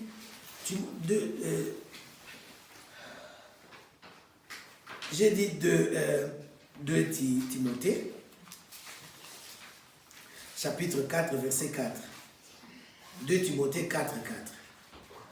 2 Timothée 4. Et puis le verset 4. L'Écriture dit, on peut commencer à partir de verset 3. Car il viendra un temps où les hommes ne supporteront pas la saine doctrine. Qu'est-ce la saine doctrine? On a vu ça tout à l'heure. Ce sont les paroles saines de notre Seigneur Jésus-Christ. Ou autrement dit, c'est la bonne doctrine. Ah. Alors maintenant, car il viendra un temps où les hommes ne supporteront pas la saine doctrine, mais ayant la démangeaison. Vous comprenez ce que c'est la démangeaison? Voilà. D'entendre des choses agréables. Ils se donneront une foule de docteurs selon leur propre désir. Amen. Détourneront l'oreille de la vérité et se tourneront vers les fables. Mais toi, sois sobre en toutes choses. Supporte les souffrances. Fais l'œuvre d'un évangéliste. Remplis bien ton ministère. Amen. Ah, vous voyez? Lui, même s'il n'a rien, il est pauvre, mais qu'il soit sobre. Lui qui? Timothée. Donc, Timothée, on l'exhorte, on lui dit, toi, sois sobre. Donc, supporte la souffrance. Mais les autres ne veulent pas supporter la souffrance. Supporte la souffrance et puis fais l'œuvre d'un évangéliste. Remplis bien ton ministère. On lui demande de bien remplir son ministère. Ça veut dire que de ne pas être dans la catégorie là, d'être sobre. Amen. Et nous disons au peuple de Dieu, la fin de toutes choses est proche. Soyez sobre. Amen. On doit être sobre. Alors, regardez ici. On parle des fables. Et je me rappelle, quand Pierre parle même de l'avènement du Seigneur, de la gloire du Seigneur, il dit, c'est pas, en vous annonçant cela, c'est pas comme les fables habilement conçues. Amen. Nous pouvons lire cela dans Pierre, 2 Pierre 1,16. 2 Pierre 1,16. 2 Pierre 1,16. 2 Pierre, chapitre 1er, le verset 16. Ce n'est pas en effet en suivant des fables habilement conçues que nous vous avons fait connaître la puissance et l'avènement de notre Seigneur Jésus-Christ. Mais c'est comme ayant vu sa majesté de nos propres yeux. Amen. Bien-aimés, donc nous n'avons pas besoin de fables. Amen. Mais nous avons besoin de la parole de Dieu. Amen. À Timothée, on lui a dit, prêche la parole. Mais, retenez qu'il y a des fables. Amen. Et puis, je vous ai dit aussi qu'il y a pas seulement les fables, mais il y a aussi des chimères. Amen. D'abord, prenons Tite 1, le verset 14. Tite 1, 14. Tite 1, 14. Tite chapitre 1er, verset 14. On commence par le verset précédent. Verset 13, il dit, ce témoignage est vrai. C'est pourquoi réponds-les sévèrement. Donc on commence par 12. L'un d'entre eux, leur propre prophète, a dit, crée-toi toujours menteur, méchante bête, ventre paresseux. Ce témoignage est vrai. C'est pourquoi réponds-les sévèrement, afin qu'ils aient une foi saine. Ah, la seule qui a été transmise là, une fois pour toutes là, elle est saine. Amen. Et la Bible l'appelle encore sainte foi. Amen. La saine foi. Et la Bible dit, et qu'ils ne s'attachent pas à des fables judaïques et à des commandements d'hommes qui se détournent de la vérité. Amen. Donc il y a des commandements d'hommes, comme on a lu avec vous ici. Les commandements des hommes. Les traditions des hommes. Et Jésus disait, vous observez vos traditions au détriment de la parole de Dieu. Vous voyez cela? Des traditions. Un jour, je crois, ici, je vous ai montré quelques exemples de traditions même. Vous savez ce que les gens ont, ils ont confondu les traditions avec la parole de Dieu. Il y a beaucoup de trucs. J'entendais ma mère qui me disait une fois, oh non, on ne balaye pas la nuit. J'ai dit, pourquoi on ne balaye pas la nuit? Elle me dit, quand tu balayes la nuit, tu chasses la richesse. J'ai dit, hein? Mais vous n'allez pas vraiment croire. Curieusement, je viens ici en Europe, je travaille avec un Russe. Hein? Un Russe. Ce Russe-là, pendant que moi je suis en train de fredonner des cantiques, parce que quand je suis au travail, je ne fais que louer le Seigneur avec des cantiques. Maintenant, je suis flotté là, un cantique. Il me dit, arrête. Je dis, pourquoi? Il me dit, tu es riche. Moi, je me regarde, je dis, qu'est-ce que tu veux dire là? Parce que si moi je te réponds que je suis riche, tu ne vas pas comprendre. Mais vous comprenez. Amen. Amen. Amen. Mais si je te le dis, il ne faut pas comprendre. Amen. Alors je lui dis, dis-moi ce que tu as à me dire. Il me dit, écoute, chez nous, on dit, il ne faut pas siffler. Quand tu siffles, tu chasses la richesse. Vous voyez? Ma mère m'a dit en Afrique qu'il ne faut pas balayer la nuit. Ça, ce sont des traditions. Est-ce que vous comprenez? Ce sont des traditions. Et c'est dans ces traditions-là qu'on dit aux gens, quand tu sors de ta parcelle pour aller quelque part, si tu croises en premier un homme, ça va bien marcher. Si c'est la femme que tu croises en premier, oh, ça ne marche pas. L'autre qui dit, oh, j'ai fait, j'ai trébuché là sur mon pied droit, alors ça va marcher. Ou ça va. C'est quoi ça? Amen. C'est quoi ça, mes bien-aimés? Vous comprenez? C'est Dieu qui bénit. Amen. Amen. Tout vient de lui. Amen. Ton pied droit et ton pied gauche n'a rien à faire là-dedans. C'est Dieu qui bénit, mes bien-aimés. Mais les gens s'accrochent, même ceux qui se disent chrétiens. Il est chez lui, mais il ne peut pas. Il y a des saletés qui sont tombées, il ne peut pas la nuit enlever ces saletés-là, mettre dans la poubelle qui est même là, à côté. Et qu'est-ce qu'il dit? Oh non, on ne balaye pas la nuit. Et il croit à ça. Vous comprenez? Donc il croit au commandement des hommes, il croit aux traditions des hommes. C'est comme du temps de Jésus, on vient lui dire, mais comment les gens, tes disciples mangent ça, c'est lavé. Amen. Ce sont des traditions, ça. Beaucoup sont dans des traditions, mais ils pensent qu'ils sont dans l'église et qu'ils écoutent la parole de Dieu, alors que ce ne sont que des traditions des hommes. Ce sont des choses qu'on vous dit. Oh non, tu ne peux pas offrir le parfum à quelqu'un. Si tu offres le parfum, si quelqu'un t'offre un parfum comme cadeau, un parfum, tu auras quoi? Deuil, hein? Ou quoi? Je ne sais pas. Qu'est-ce qu'on dit même? La conséquence. Vous comprenez? Je ne sais pas, vous connaissez ces choses-là. Qu'on ne peut pas donner à quelqu'un, si quelqu'un te donne comme cadeau un parfum, ce n'est pas bon. Bien aimé, d'où viennent ces choses-là? C'est quelle écriture? Qui sommes-nous? Les croyants bibliques. Amen. Nous croyons selon ce qui est écrit. Mais quand il n'y a pas une écriture, je ne crois pas. D'où vient cela? Ce sont des traditions des hommes. Ce sont des commandements des hommes. Et il y en a qui ont retenu des choses comme ça, comme des versets bibliques. Amen. Tu vois, quelqu'un, il le dit même à tout. Hein. Ça devient comme un verset biblique. Parce qu'on entend beaucoup de trucs de gens, et de toi, le ciel te dira. Vous connaissez ces choses-là? Chanter, c'est prier 2 fois. Mais bien aimé, on entend beaucoup de choses, mais qui ne sont pas bibliques.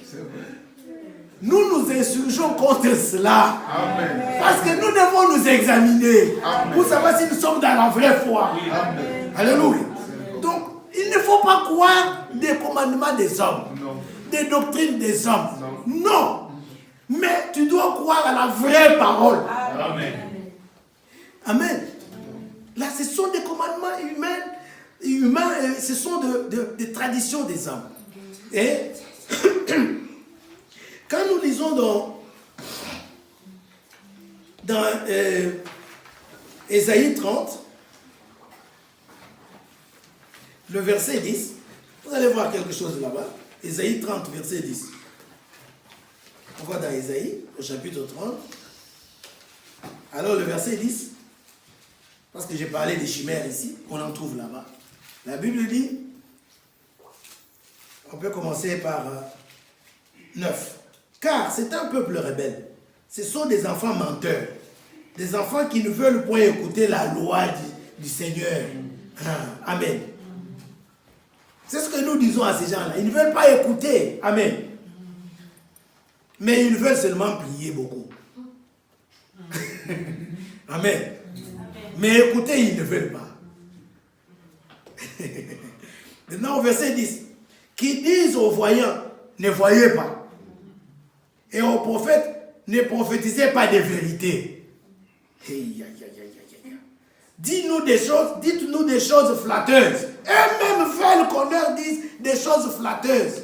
Mais Paul dit, notre prédication, amen, ne repose pas sur la flatterie, sur ces choses flatteuses. Mais il y a cependant des gens qui veulent ces choses flatteuses-là. Ils sont responsables de ce qu'eux-mêmes font. Alors, il dit, dites-nous des choses flatteuses, prophétisez-nous des chimères. Donc, eux veulent des chimères. C'est pourquoi Paul a dit dans les derniers temps, les gens ne vont pas aimer la saine doctrine. Ils auront la démangeaison d'entendre les choses qui leur sont agréables. C'est pourquoi ils vont se chercher leur foule de docteurs. Vous voyez ça, mes bien-aimés? Vous savez, les chimères, c'est quoi? Ce sont des choses qui ne sont vraies que dans la pensée de celui qui le dit. Amen. Des choses imaginaires. Les trucs de genre, il y avait le crocodile. Amen. Et le singe voulait traverser l'eau, il ne pouvait pas traverser. Alors, il voit le crocodile, il dit, oh, crocodile, aide-moi. Mais le crocodile était en train de chercher le cœur du singe. Maintenant, il voit le singe, il dit, oh non, moi, j'ai besoin du cœur du singe. Mais le singe va dire au crocodile, écoute, mon cœur, je l'ai laissé de l'autre côté de la rivière. Alors, si tu me transportes sur ton dos et que tu m'amènes de l'autre côté, je vais te donner mon cœur là-bas. Il dit, c'est vrai ce que tu dis. Il dit, oui, mon cœur est resté là-bas. Il n'est pas avec moi. Alors le crocodile transporte les singes. Or, les singes, lui, voulaient qu'on puisse l'amener de l'autre rive. Et maintenant, quand il arrive là-bas, il fait un bond et il saute. Est-ce que vous avez compris? Mais ça, ce sont des chimères. Amen. Ça, est-ce que vous croyez à des choses comme ça? Ça, ce n'est pas la vérité, ça. Ça, ce n'est pas la vérité. Alors, tout ce qu'on raconte aux gens, qui n'est que des utopies, qui ne sont que le fruit d'imagination des hommes, ce sont des chimères. Amen. Mais on voit les gens qui veulent seulement qu'on leur apporte seulement les chimères. Et c'est dans ça qu'ils sont en train d'évoluer. Leur problème, c'est de danser seulement. Amen. Chaud, chaud, chaud, chaud. Ils sautent, ils dansent et puis c'est tout. Ils s'en vont et disent, oh, aujourd'hui c'était terrible, c'était chaud. Le culte d'aujourd'hui, il fallait voir, c'était chaud. Et c'est comme, on m'avait envoyé une vidéo où on voit quelqu'un qui va pour mettre l'offrande. Hein, pour mettre l'offrande. Maintenant, quand il va pour mettre l'offrande, il la danse. Mais bien aimé, il faut voir ça. C'est-à-dire qu'il est en train de danser. Pendant que lui-même qui danse là, on lui... C'est-à-dire comme dans les bars là, on lui donne encore aussi des cadeaux qu'il a. La manière qu'il a dansé là. Bien, ça c'est terrible, bien aimé. Et on appelle ça église. Amen. On appelle ça église. Mais bien aimé. C'est terrible, mais bien aimé. Mais, nous allons lire avec vous, dans Jean chapitre 7, à partir du verset 16 à 17. Attendons, on doit voir l'heure. Ok. Jean chapitre 7. Dans Jean 7. Alors, on commence à partir du verset 15. Les Juifs s'étonnaient, disant, comment connaît-il les Écritures? Amen. Lui qui n'a point étudié. Amen. Maintenant, Jésus leur dit au verset 16. Jésus leur répondit, ma doctrine n'est pas de moi. Ah. Amen. Mais de celui qui m'a envoyé. Amen. Je ne sais pas si vous avez compris. Amen. Donc, l'envoyé parle. Il dit la doctrine que lui prêche, il n'est pas de lui, mais de celui qui l'a envoyé. Amen. Mais n'oublie pas aussi que lui-même, quand il envoie, c'est ici, leur doctrine qu'ils doivent enseigner doivent être non pas leur doctrine, mais la doctrine de celui qui les envoie. Amen. Et c'est pourquoi nous appelons la saine doctrine. C'est-à-dire les paroles saines de notre Seigneur. Amen. Alléluia. Vous avez compris cela? Alors maintenant, quand il apportait la parole, Jésus apportait la parole et se disait, mais ça c'est une nouvelle doctrine ou quoi? Quand ça c'est le démon, on dit, oh ça c'est la nouvelle doctrine. Il commande même les démons et les démons obéissent. Vous voyez cela? Dans Marc au chapitre 1. Marc chapitre 1er.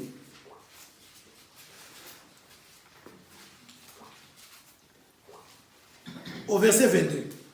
D'abord, on peut lire à partir du verset 21. Ils se rendirent à Capernaum. Et le jour du sabbat, Jésus entra d'abord dans la synagogue et il enseigna. Amen. Et la Bible dit au verset 20, Marc chapitre 1er, à partir du verset 21. Maintenant le verset 22. Ils étaient frappés de sa doctrine, car il enseignait comme ayant autorité. Amen. Et non pas comme les scribes. Amen. Les scribes ne pouvaient pas enseigner comme le Seigneur Jésus-Christ. Mais lui, il enseignait avec autorité. Et quand il enseignait, ces gens, quand ils écoutaient, ils étaient frappés de sa doctrine. Amen. Mais sa doctrine, c'est laquelle? Il dit, la doctrine que je vous enseigne n'est pas de moi, mais de celui qui m'a envoyé. Amen. Vous voyez cela, mes bien-aimés? C'est de cela qu'il était question. Donc, de la doctrine de celui qui envoie. Amen. C'est ça, mes bien-aimés. Et c'est pourquoi, quand maintenant, les gens ont écouté, ils voyaient le Seigneur Jésus-Christ, ils disaient quoi? Et ceux qui suivaient le Seigneur Jésus, ils disaient, ce sont les partisans de la nouvelle doctrine. Vous voyez? C'est comme ça que Paul, même quand il allait avec les autres personnes sur les chemins de Damas, vous connaissez l'histoire, ils allaient poursuivre qui? Ceux-là qui disaient que ce sont les partisans de la nouvelle doctrine. Vous voyez cela? Et non seulement on disait les partisans de la nouvelle doctrine, mais on disait aussi que ce sont les gens des sectes. Vous voyez? Dans Acte 9, si on regarde, vous allez voir au chapitre 9, à partir du premier verset, comme j'ai fait mention de Paul, la Bible dit, cependant, Paul respirant encore la menace, Acte 9, à partir du premier verset. Cependant, comme Saoul, comme Saul respirant encore la menace et le meurtre contre les disciples du Seigneur, s'est rendu chez les souverains sacrificateurs. Et il lui demanda des lettres pour les synagogues de Damas, afin que, s'il trouvait des partisans de la nouvelle doctrine, amen, hommes ou femmes, il les amena liés à Jérusalem. Il ne savait pas ce qu'il attendait. Amen. Maintenant, quand il arrive, il rencontre la colonne de feu. Bien-aimé. Il reçoit l'appel. Il débouche ce chemin. Il change de chemin. Et il laisse ces gens-là continuer leur route seuls. Mais on lui a dit, je vais lui montrer tout ce qu'il aura à souffrir à cause de mon nom. Donc, c'était à son tour aussi de souffrir aussi à cause du nom de Jésus. Comme aussi eux, ils faisaient souffrir les gens à cause de ce nom-là. Et il pouvait dire, oh, ceux qui restent aux souffrances de Christ, je l'achève. Vous comprenez? Donc, on les appelait les gens de la nouvelle doctrine. Hein? Mais si Jésus-Christ, qui prêchait avec autorité, qui disait que ma doctrine n'est pas la doctrine des hommes, mais c'est la doctrine de celui qui m'a envoyé, on l'a taxé de quelqu'un de la nouvelle doctrine. Amen. Mais où se trouve le problème si aujourd'hui nous, on nous taxe de, oh, les gens de la nouvelle doctrine, de la nouvelle lumière, les gens de ceci, de quoi, oh, les gens des brochures, les gens, il y a il y a beaucoup de nomenclatures. Amen. Pourquoi tu peux te gêner? Parce que Paul même, quand il prêchait, on disait que c'est une secte. Pourquoi ça peut te gêner si on te disait que tu es une secte? Laissez-moi vous dire que l'église qui se dit mère, c'est la plus grande secte qui existe. Oui. Amen.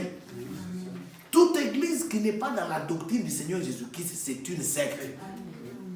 Est-ce que vous suivez cela? C'est une secte. Mais ce qui fait mal, c'est qu'il y a des sectes qui s'ignorent que ce sont des sectes. Secte, ce n'est pas un rapport au nombre des fidèles ou des membres. C'est à partir de la parole de Dieu. Alléluia. C'est à partir de la parole que ces gens-là, donc on peut les appeler sectes. Amen. Alors, nous avons besoin de la saine doctrine. Alléluia. Amen. Saine doctrine. Les paroles saines de notre Seigneur Jésus-Christ. Lisons encore cela dans Tite. Tite 1, 9.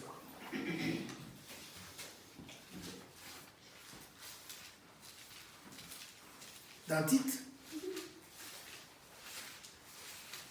1, 9.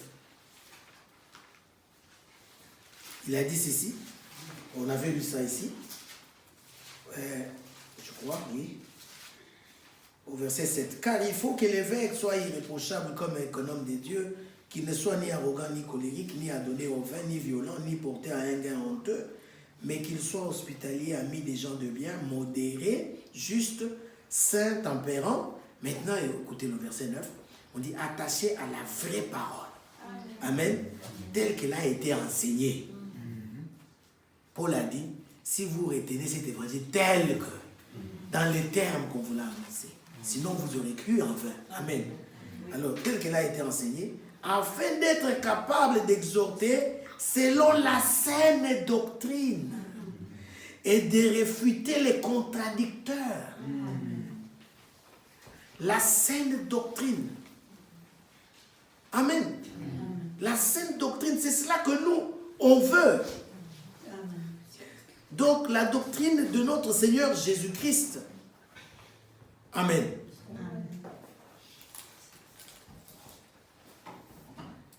Si nous allons dans 1 Timothée au chapitre 1er, nous allons lire au le verset 9. Nous savons bien que la loi n'est pas faite pour les justes, mais pour les méchants et les rebelles, les impies et les pécheurs, les irréligieux et les profanes, les parricides, les meurtriers, les débauchés, les homosexuels, les voleurs d'hommes, les menteurs. Amen. Vous y êtes? 1 Timothée 1, 10. 10 maintenant. Les menteurs, les parjures et tout ce qui est contraire à la saine doctrine. Amen. Conformément à l'évangile de la gloire des dieux bienheureux, évangile qui m'a été confié. Amen. Vous voyez ça? Bien-aimé, tout ce qui est contraire à la saine doctrine, quand on dit que c'est une saine, c'est-à-dire quoi? Il n'y a pas de malice dedans. Amen. C'est pur, c'est propre. Donc il n'y a pas quelque chose de l'homme dedans. On ne trouve pas les fausses doctrines dedans. On ne trouve pas les doctrines des hommes dedans. Mais c'est une doctrine saine. Amen. Une nourriture qui est saine pour notre santé. C'est de cela qu'il est question. Alors ceux qui critiquent, ou les autres là, il faut maintenant regarder à la lumière de ce que nous sommes en train de dire, si réellement ils sont dans la saine doctrine. Amen. Il faut regarder. Alors, c'est ce que nous avons lu ici dans 1 Timothée 4, 6. On a dit à Timothée, nourris de la bonne parole, de la saine doctrine, la bonne parole. Donc la saine doctrine, c'est la bonne parole. Et c'est une doctrine qui est selon la piété. Amen. Ah. Amen. C'est-à-dire, quand tu as cette doctrine-là, c'est-à-dire une doctrine qui t'amène à marcher dans la piété. Amen. Ce n'est pas une doctrine qui t'amène à vivre n'importe quelle vie. Oui. Parce qu'elle est une doctrine qui est selon la piété. Amen. Amen. On regarde la vie de ceux qui sont dans cette doctrine-là. C'est une vie qui est selon ceux qui les écoutent. Amen. Abraham crut à Dieu et devint père des multitudes. Quand on croit, on devient ce que l'on croit. Amen. Quand Dieu a dit à Abraham qu'il sera père des multitudes, Abraham a cru. Et la Bible dit, il a cru et devint. C'est-à-dire, quand tu crois, tu deviens ce que tu crois. Quand tu crois la bonne parole, Amen, tu vas devenir la parole. C'est-à-dire quoi? C'est-à-dire que tu marcheras selon ce que tu crois. L'obéissance commence dans le cœur. Amen. C'est dans le cœur qu'il y a l'obéissance. Quand tu crois, tu acceptes cela dans ton cœur. Et quand tu as accepté cela, même si c'est difficile, même si c'est dur, Amen, même si c'est dur, le Seigneur va te rendre capable. Amen. Alléluia. Les commandements de Dieu ne sont pas pénibles. Mais parce que nous parlons de ça. Mais écoutez une chose. Nous avons parlé des fausses doctrines à la lumière de la vraie et des faux prédicateurs qui sont là en train d'exploiter le peuple de Dieu. Mais Jean, ayant conscience de ça, il dit dans 1 Jean chapitre 4. Nous allons lire dans 1 Jean chapitre 4. 1 Jean chapitre 4. Alors il dit ceci, au verset 6. On peut commencer d'abord à partir du verset 1. Là c'est très bien. Alors l'Écriture dit, bien-aimés, n'ajoutez pas foi à tout esprit. Amen. Maintenant c'est à vous qu'on parle. N'ajoutez pas foi à tout esprit, mais éprouvez les esprits. Pour savoir qu'ils sont des dieux. Car plusieurs faux prophètes sont venus dans le monde. Ah, amen.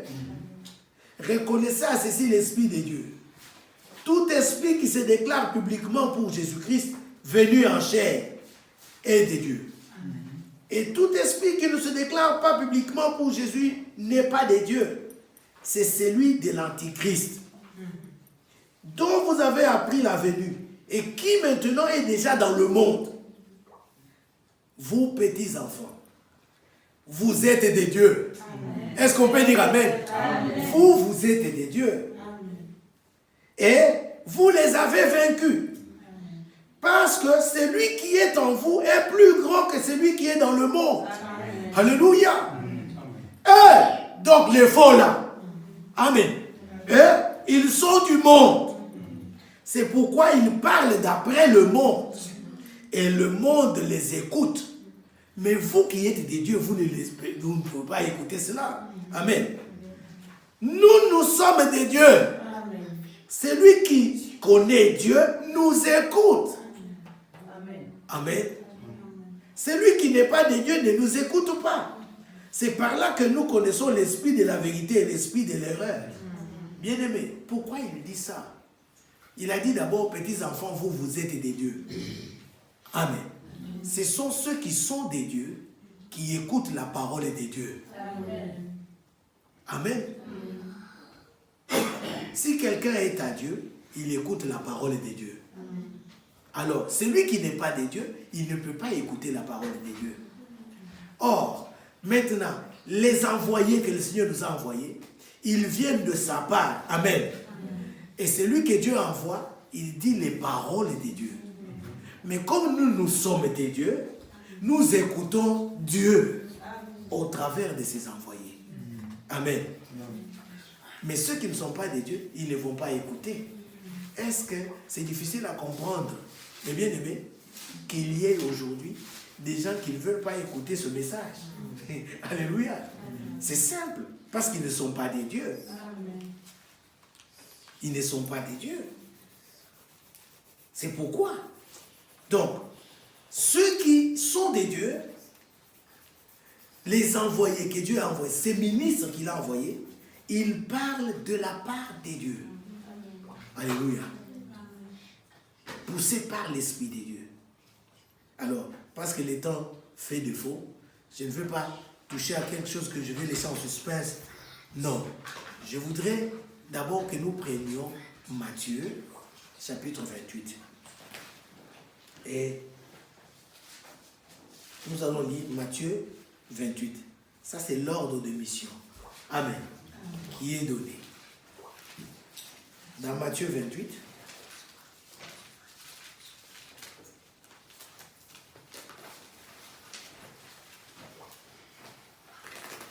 verset 19-20.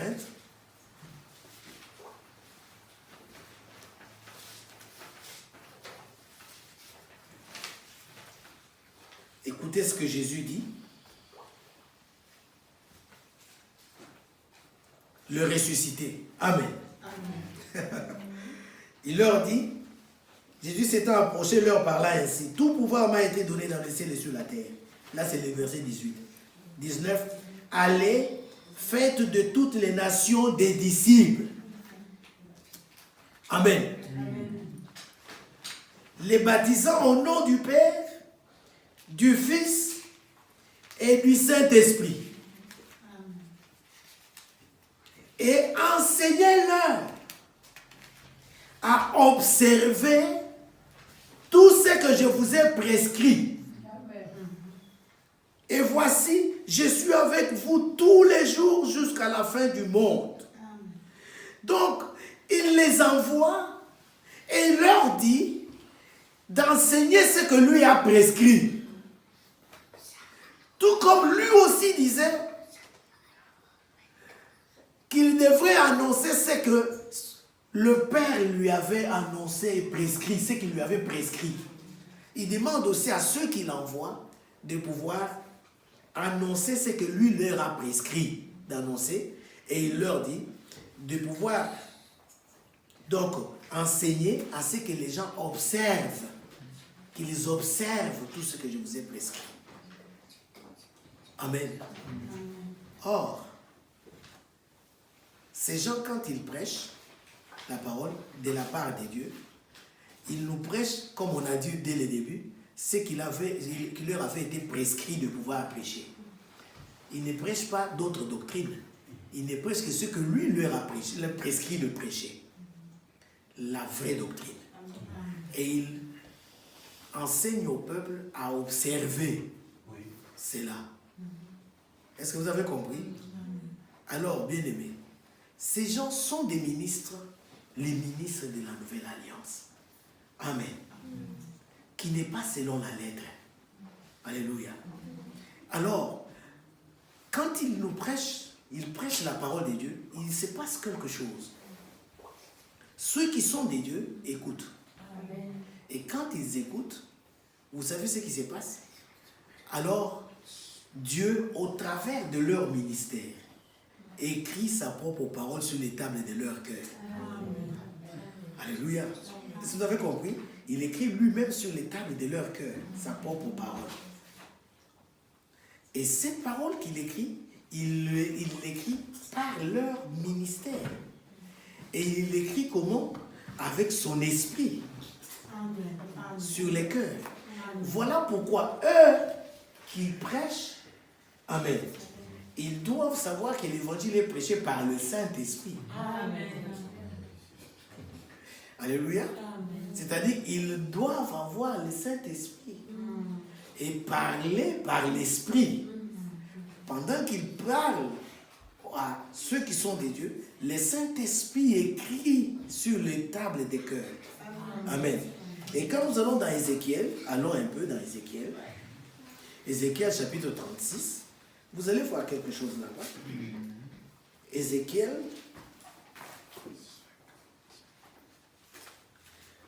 Alors, dans Ézéchiel, il est dit ceci au chapitre 36. Ézéchiel 36. Il dit à partir de verset 25, « Je répandrai sur vous une eau pure. Amen. Et vous serez purifiés. Je vous purifierai de toutes vos souillures et de toutes vos idoles. Je vous donnerai un cœur nouveau. » Amen. Ça, c'est la promesse. Amen. Amen. Et nous croyons que c'est dans notre temps, cela s'est accompli. Je vous donnerai un cœur nouveau et je mettrai en vous un esprit nouveau. Ah, on a un autre esprit. Là, ce n'est pas le Saint-Esprit. Et il continue, il dit, j'ôterai de votre corps le cœur de pierre et je vous donnerai un cœur de chair. Je mettrai mon esprit en vous. Il dit, maintenant écoutez, et je ferai en sorte que vous suiviez mes ordonnances. Amen. Est-ce que vous avez compris?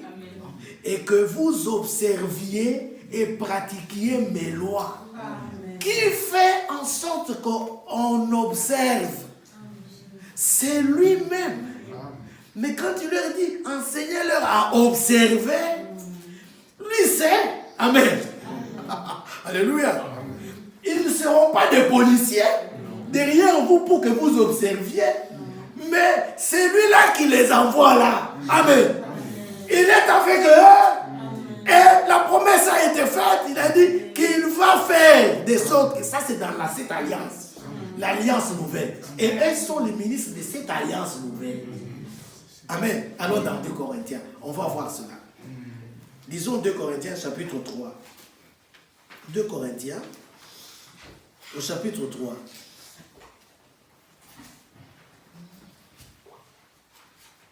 Écoutez, Paul dit ceci.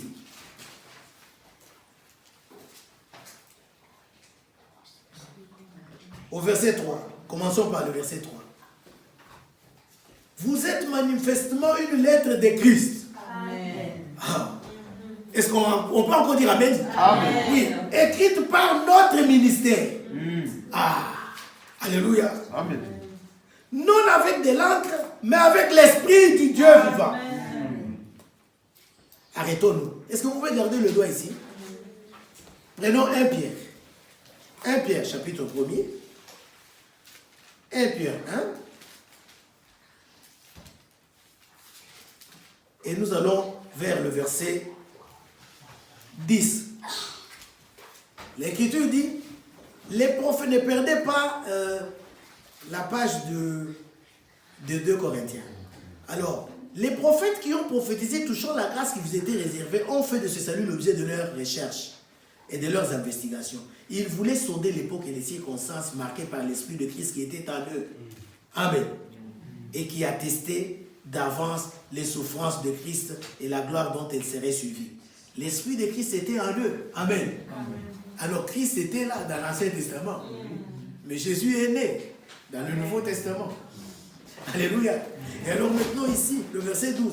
Il leur fut révélé que ce n'était pas pour eux-mêmes, mais pour vous qu'ils étaient les dispensateurs de ces choses que vous ont annoncé maintenant ceux qui vous ont prêché l'évangile. Comment? Par le Saint-Esprit. C'est-à-dire que ceux qui prêchent l'évangile bien-aimé, ils doivent avoir le Saint-Esprit. Parce que c'est par le Saint-Esprit qu'on prêche. Amen. Amen. Et c'est pourquoi le Seigneur avait dit à ses apôtres d'attendre d'abord à Jérusalem. Amen. À ce qu'ils soient revêtus du Saint-Esprit. Et il leur disait, vous serez revêtus du Saint-Esprit. Et vous serez mes témoins. Alléluia. Dans l'ancienne alliance, l'Israël était les témoins de Jéhovah. Amen. Amen. Amen. Amen. Ouvre les oreilles. Amen. Tu comprends ce que j'ai dit? Les témoins de Jéhovah, c'est l'Israël. Amen. Mais nous sommes les témoins de Christ. Amen. Alléluia. Amen. Et il n'y a aucun autre nom qui nous a été donné sur le ciel par lequel nous pouvions être sauvés. Si c'est le nom de Jésus-Christ. Amen.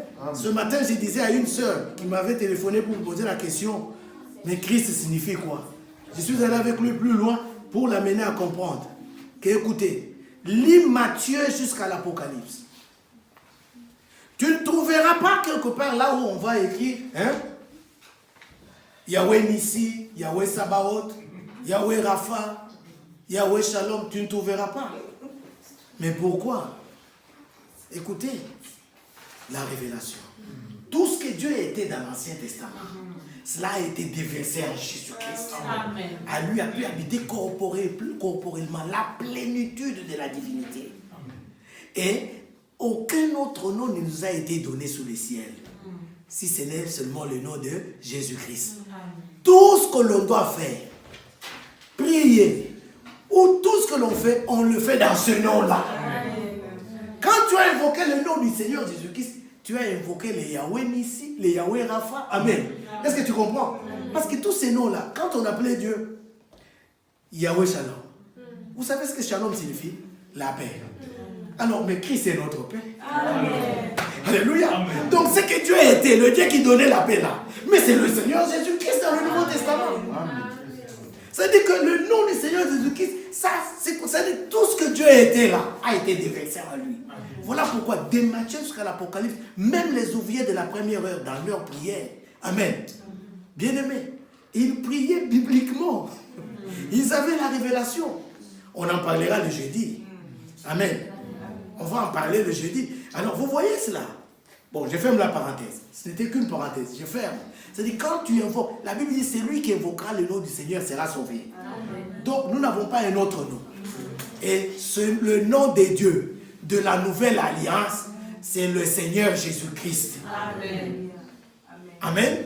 Est-ce que vous avez compris? Amen. Alors, maintenant, ici, nous avons compris que l'évangile est prêché par le Saint-Esprit.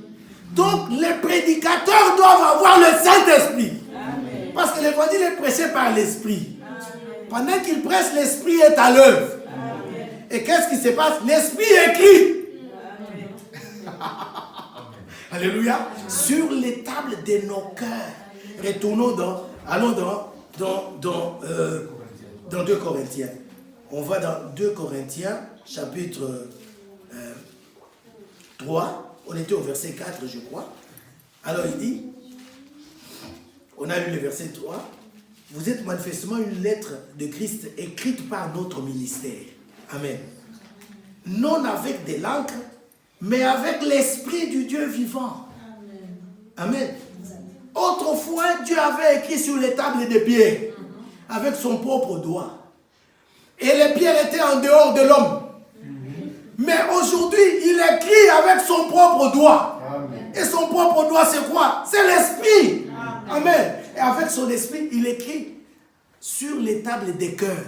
Donc, la parole n'est plus en dehors de l'homme, mais dans l'homme. Amen. Alors, maintenant, il écrit dedans, hein, et on lit dehors. Et dehors, on a cette lettre-là, écrite dedans, mais on la lit dehors. Vous voyez cela? Écrit dedans et dehors. Et les gens regardent, ils les lisent. Et ça vient d'où? Des ministres qui prêchent la parole. Amen. Par leur ministère, le Saint-Esprit écrit. Amen. sur les tables des cœurs. Et l'Écriture continue pour dire, non sur des tables de pierre, mais sur des tables de ciel. Mais oui, mais il a fait la promesse dans Ézéchiel. J'ôterai en vous le cœur de pierre et je mettrai en vous le cœur de chair. Est-ce que tu le crois? Amen. Nous avons reçu de lui le cœur de chair. Amen. Alors, il dit, c'est écrit, donc, par notre ministère, vous êtes écrit sur les tables des cœurs. Cette assurance-là, nous l'avons pas, donc nous l'avons par Christ auprès de Dieu. Ah, on a cette assurance-là. Amen. Amen. Maintenant, la Bible dit, ce n'est pas à dire que nous soyons par nous-mêmes capables de concevoir quelque chose comme venant de nous-mêmes. Notre capacité, au contraire, vient de Dieu. Amen. Alors, maintenant le verset 6. Il nous a aussi rendus capables d'être ministres d'une nouvelle alliance. Amen. Non de la lettre, mais de l'esprit. Donc, l'alliance dans laquelle ces ministres servent, ce n'est pas donc l'alliance qui est selon la lettre, l'alliance de la lettre. Non. Amen. Mais de l'esprit. Car la lettre tue. Mais l'esprit vivifie. Et la Bible dit au verset 7, or, si le ministère de la mort gravé avec des lettres sur des pierres a été glorieux. Alléluia. Amen. Quand Dieu avait écrit sur les tables des pierres, lorsque il servait Moïse servait selon l'alliance de la loi. Amen. Alors maintenant, qu'est-ce qui se passe? C'était glorieux, hein? Au point que les fils d'Israël ne pouvaient fixer les regards sur le visage de Moïse. Bien-aimé, ouvre attentivement tes oreilles. Il y a des choses là-dedans. Hein? Est-ce que vous avez compris? Ne sois pas distrait. Il y a des choses là-dedans. Écoutez, Moïse, quand il allait, hein, il servait, il allait parler avec Dieu. Quand il est retourné, hein, de la présence de Dieu, on ne savait même pas le fixer. Il mettait le voile à son visage pour qu'on ne voie pas, parce que son visage était en train de briller. Les gens ne voyaient pas. Mais il y avait derrière là quelque chose qui était caché. Amen. Continuons la lecture. La Bible dit, si le ministère, écoutez, la Bible dit, à cause de la 7, or le ministère de la mort gravé avec des lettres sur des pierres. Écoutez, on dit le ministère de la mort. Pourquoi on dit le ministère de la mort? La loi, amen, a fermé la bouche à tout le monde. Personne ne pouvait pratiquer la loi. Servir sous cette alliance-là, mes bien-aimés, c'était vraiment la mort. Parce que quand tu transgresses à un seul des commandements, tu deviens coupable de tous les commandements. Amen. Vous voyez cela?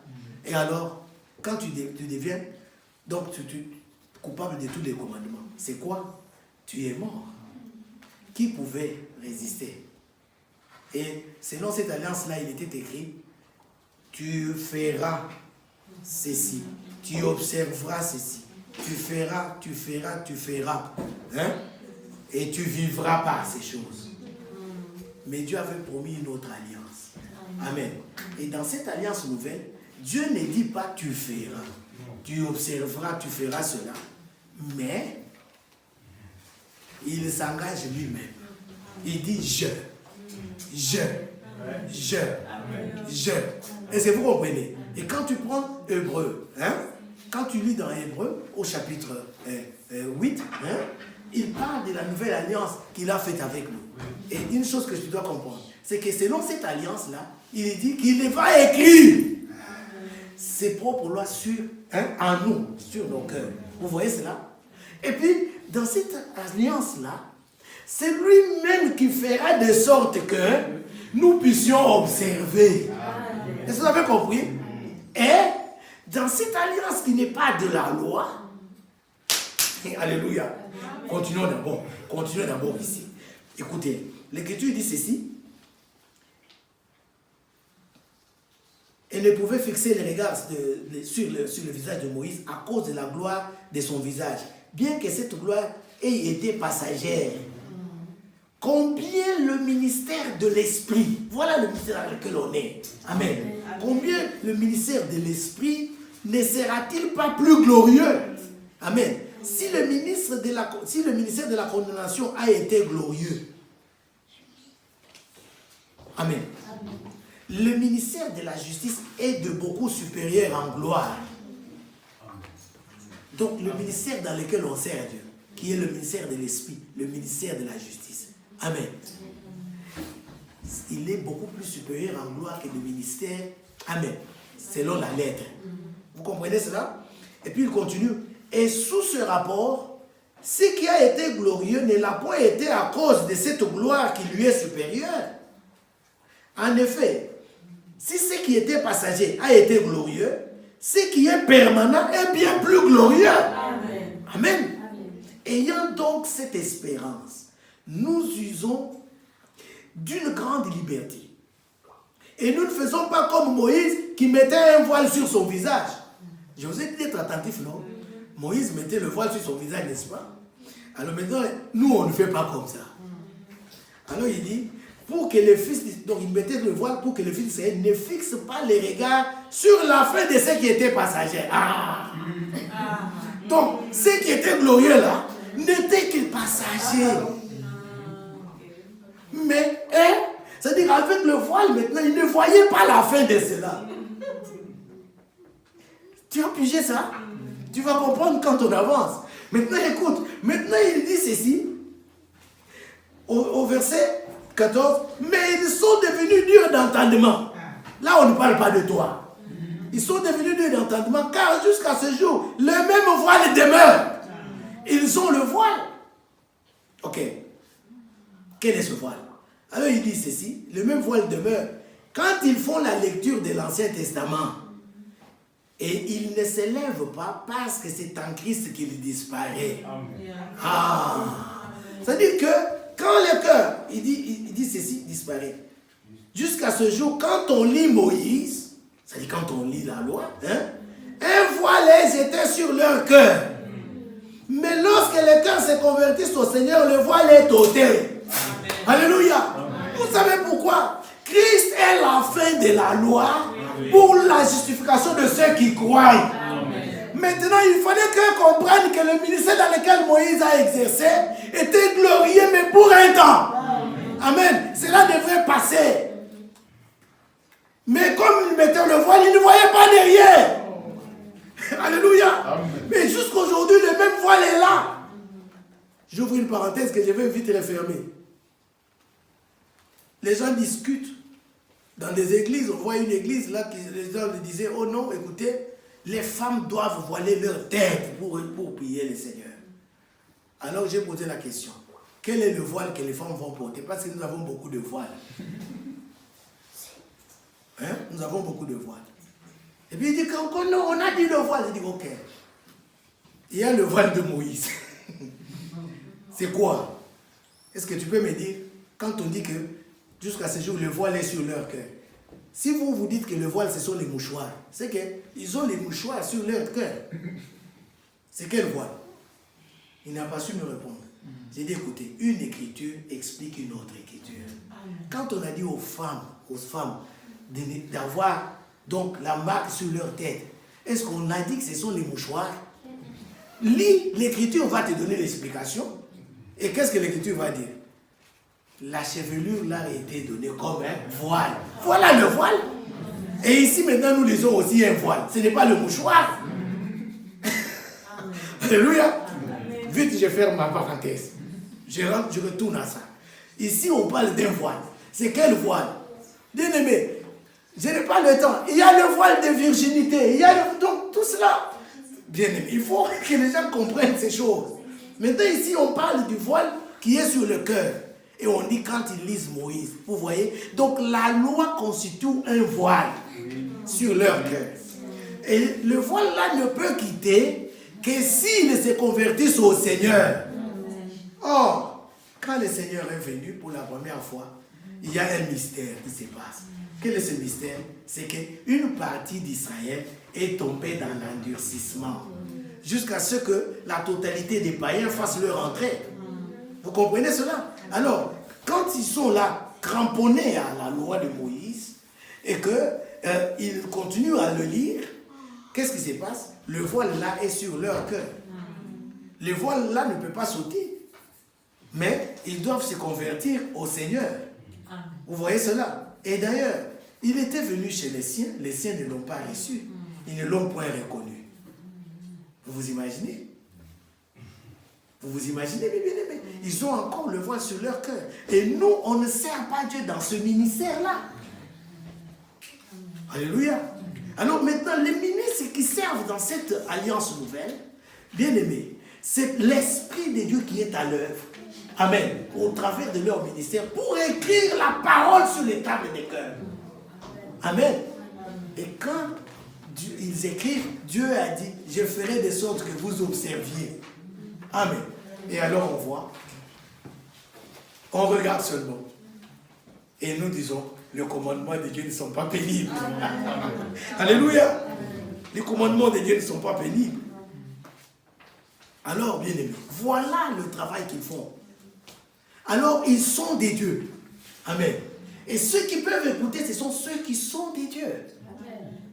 Parce que celui qui est des dieux écoute la parole des dieux. Eux qui prêchent doivent prêcher la parole des dieux. Pour que nous nous disions, la parole de Dieu dans vos bouches est la vérité. Mais quand ils prêchent là, ils doivent nous prêcher par le Saint-Esprit. Et la Bible dit que nous recevons l'évangile avec la joie de l'Esprit. On nous le prêche par le Saint-Esprit et nous le recevons avec la joie du Saint-Esprit. Est-ce que vous avez compris cela? Et alors là, seulement se passe ce qui se passe, la salutation de Marie à l'autre, à Isabelle. Amen. Est-ce que vous avez compris? Alors, donc, quand elle a salué Élisabeth, l'enfant qui était dans Élisabeth a tressailli, vous comprenez? C'est lui qui était dans Élisabeth. On avait déjà dit qu'il sera rempli du Saint-Esprit dès le ventre de sa mère.